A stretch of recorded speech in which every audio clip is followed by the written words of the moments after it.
Červená Karkulka. Byla jednou jedna holčička a byla tak milá, že ji musel mít každý rád. Kdo se na ní jen podíval, ale maminka s babičkou ji milovali ze všech nejvíce. Její babička se v ní jen viděla a byla by jí snesla modré z nebe. Jednou jí ušila takový čepeček, kterému se říká Karkulka, z červeného sametu, a tenhle ten čepeček holčičce moc pěkně slušel. Ona se ho tak oblíbila, že už nic jiného nechtěla nosit. Proto jí od té doby říkali Červená Karkulka. Babička bydlela na samotě u lesa, široko daleko nebyla žádná jiná chaloupka a babička se tam starala o lesní zvířátka. Jednou v létě maminka napekla koláče. Dala je do košíku, přidala láhev vína a řekla Karkulce: Babička má dneska svátek, vezmi košík, jsou v něm nějaké dobroty a zanes to babičce do chaloupky. Ale jdi rovnou, ať se v lese nezatouláš. A u babičky, až přijdeš do světnice, nezapomeň hezky pozdravit. To ti povídám, ne aby ses nejdřív rozlížela po všech koutech. Karkulka pokývala hlavou a zvesela se vydala na cestu. Poskakovala, až se jí copánky házaly po zádech. Brzy se dostala do lesa. V lese se dívala po ptáčcích i houbách. Natrhala si trochu borůvek a jahůdek do pusy a když byla asi v půli cesty, objevil se před ní vlk. Dobrý den, Karkulko, kam pak jdeš? Zeptal se. Hlas mu skřípal, přestože se snažil mluvit dobrácky, aby Karkulku nepolekal. Dobrý den, vlku, jdu k babičce, má dneska svátek a tak jí maminka upekla koláče. Chceš ochutnat? Nabízela vlkovi. Ten si přičichl ke košíku a ušklibil se. A maso nemáš? Zeptal se znechuceně. Nemám, odpovědělo děvčátko. No nevadí, koláč si nechám po večeři, myslel si vlk a už ale přemýšlel, jak by dostal Karkulku i s babičkou. Sliny se mu v hubě zbíhaly a pomyslel si. I stará babka bude dobrá na zub, ale takovéhle malá holčička, to bude soustíčko. Musím to nějak chytře navléknout, abych je dostal obě. Chvilku šel vedle Karkulky a potom povídá. Kde pak bydlí tvá babička? Ty to nevíš, divila se Karkulka, přece v chaloupce za lesem. Půjdeš kousek podle potoka, potom zájdeš doprava a už tam budeš.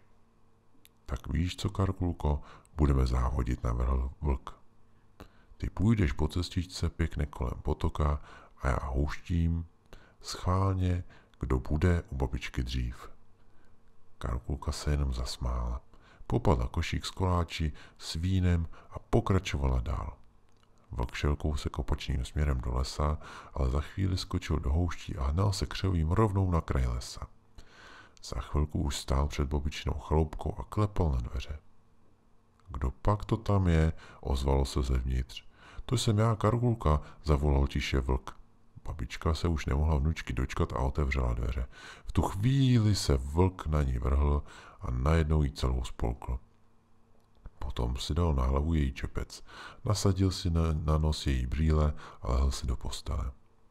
Vzal si babiččinu knížku a dělal, že z ní čte. Karkulka se zatím v lese honila za motýly, sbírala maliny, až konečně došla k chaloupce. Podívila se, že jsou dveře do kořán a když vešla do světnice, připadalo jí to tam nějaké divné. Ach božíčku, pomyslela si, dneska mi to tady je tak nějaké divné, tak nějak úzko. A jindy jsem přece u babičky tolik spokojená, zavolala. Dobré jitro, to jsem já, babičko, vaše Karkulka. Pojď dál, děvenko, je otevřeno. Karkulka vešla dovnitř a říká. Babičko, proč máte dneska takový divný hlas?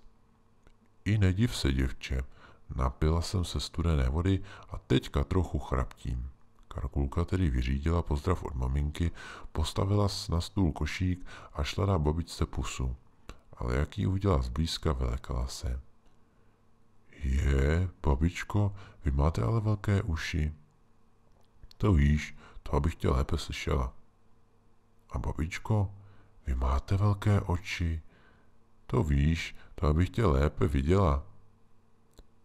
A babičko, a jak vy dnes máte tak velké zuby, podívala se Karkulka naposled. To abych tě mohl lépe sníst, zářoval vlk a vyskočil z postele a Karkulku spolkl také. Jenže ta 2 veliká sousta ho velmi, velmi tížila. Svalil se zpátky do postele a tvrdě usnul. Za malou chvíli šel kolem chaloupky myslivec, babiččin známý. Zevnitř uslyšel podivné chrápání a tak se podíval oknem dovnitř. Vidí tam vlka s velkým břichem, jak chrápe v babiččině posteli. Konečně tě mám, ty starý hříšníku, zaradoval se, tebe už dávno hledám. Na nic nečekal, vběhl dovnitř a tesákam rozpáral vlkovi břicho. Z něj vyskočila Karkulka, za ní babička, obě živé a zdravé. Vlk zatím stále spal jako zabitý, společně mu nasypali do břicha kamení a znovu ho zašili. Pak se schovali za roh a čekali, co se bude dít. Vlk se za chviličku zbudil a zaskuhral. To mám ale žízeň. Dovlekl se tedy ke studni, nahnul se nad ní a kamení se převáželo a stáhl ho dolů. Žbuňklo to a vlk se utopil. Babička pak pohostila myslivce vínem a koláči, najedli se a myslivec Karkulku odvedl až domů. Pro jistotu, kdyby zase potkala nějakého vlka. Hezkou dobrou noc.